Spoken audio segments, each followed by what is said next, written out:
Good morning. Happy Monday. Happy 1st of October.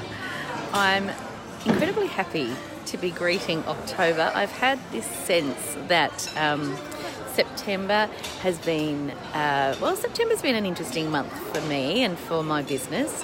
And October is going to be a month of incredible change. It's going to be a month of difficult sadness as we say farewell to some of my team members. But October for me has been on the horizon as a month that is coming up, a month of renewal and refreshing. So as much as I'll be very sad to say goodbye to some members of my team, I'm really excited that October is finally here because September was hard. And September was hard for lots of reasons because I had lots of travel. I'm still away, as you can tell. I'm in my hotel here in Sydney. And my travel's not over. I've been here for a conference and now I'm embarking on more travel. This morning we're heading to the Gold Coast to go visit my dad. And when I visit my dad, it's a very grounding experience for me. My dad was a builder, so he's very salt of the earth, very straightforward, straight talker. And I find it very...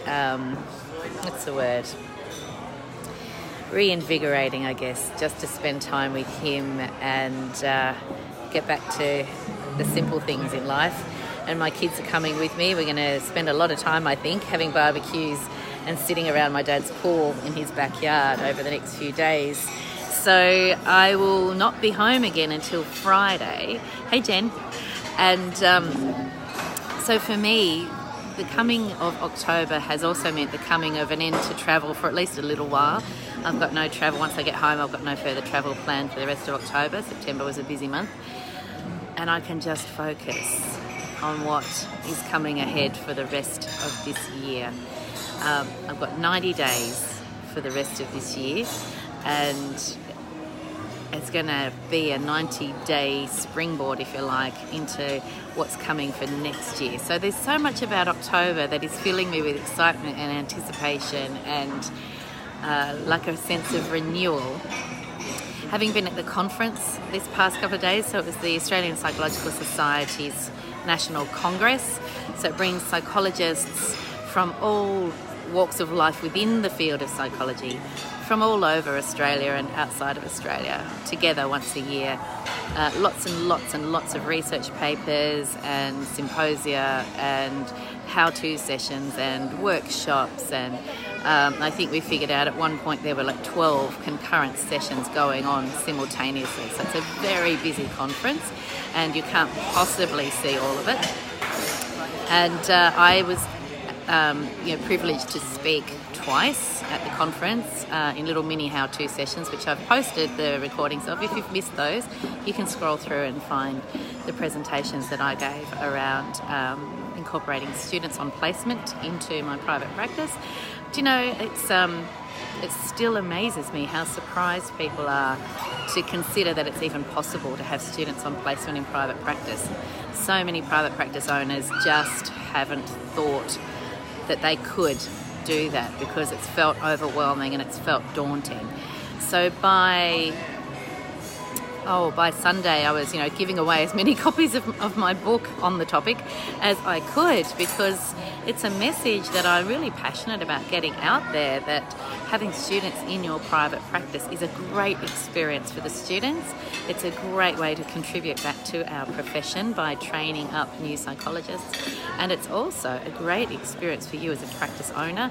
And the added benefit is that if you do it right, and it's not really that hard to do it right, but if you do it right, you could very well be training up or growing your own future team members. And it's such a healthy way, I think, of recruiting, because you're nurturing and you're giving freely.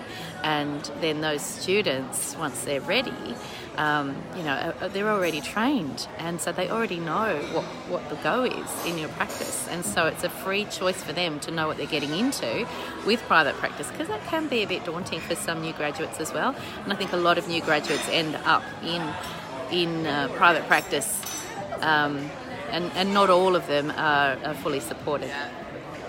Thanks, Sarah. So I think, having had the privilege to talk about that, I also had the privilege to talk about, how I went about building a rural psychology practice in Tasmania and how that grew from me, satelliting myself from Hobart out to the east coast of Tasmania to, my family being embedded in the community for a couple of years there, and then developing that rural practice to the point now that it's a formal rural outreach program around Tasmania, or east coast and northeast of Tasmania, that my clinicians provide those services now.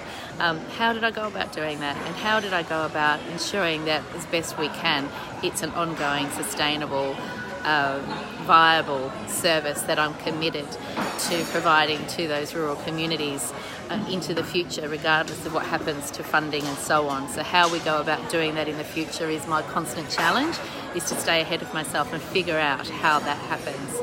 So, being here at the conference, being able to talk about these things with an interested audience was fantastic.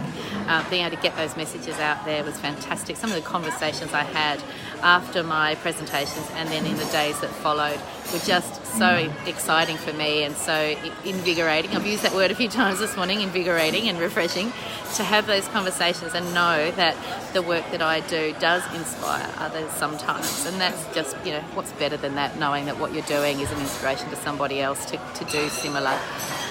So for me, October is a month of change. As I said, it's a month of growth. It's a month of, we've got our graduate program that we've launched. I know that the postgraduate students are all winding up. They've got, I think, 3 or 4 weeks left of their academic year. So you'll be hearing a lot more from me about the graduate program as it takes shape in my mind towards the end of this academic year. But if you do know anyone who you think would be interested to come and work with us as a graduate, as part of our graduate program, these are employed positions, full-time positions. So especially, I think, for the 5+1 graduates, the Masters of Professional Psychology graduates, who've got to find a 1-year internship before they can become registered. They've got to be supervised in practice for a whole year. After their intensive year of postgraduate training, they then have to have a full year of supervised practice before they can become registered. We've already got one 5+1 graduate working with us. She's been with us for almost a year. We're really keen to have one in Hobart. Who knows? If we get some really excellent candidates, we might have more than one. We haven't decided on how that's going to pan out yet in terms of numbers. So if you know anyone who you think might be interested, make sure you let them know to get in touch with us. Similarly, if you yourself are watching and you're interested in our graduate program, do feel free to send me a private message. That's perfectly acceptable. I don't bite. So there's so much going on. There's so much newness that's coming in October that I can't wait to bring everyone along on the journey with me as that all unfolds. And I think that I will come home on Friday refreshed after some time with my dad. And, I love watching my kids spend time with him. They only see him probably once a year on average. So it's always really nice to have that time for them to cement their relationship with my dad and their memories with him, which is always so precious indeed. So whatever the 1st of October means to you, I know it also means we're heading into daylight savings time. So whatever the 1st of October means to you, I hope that it's bringing you lots of excitement and lots of joy as we head into a new month and perhaps the downward run towards Christmas for some.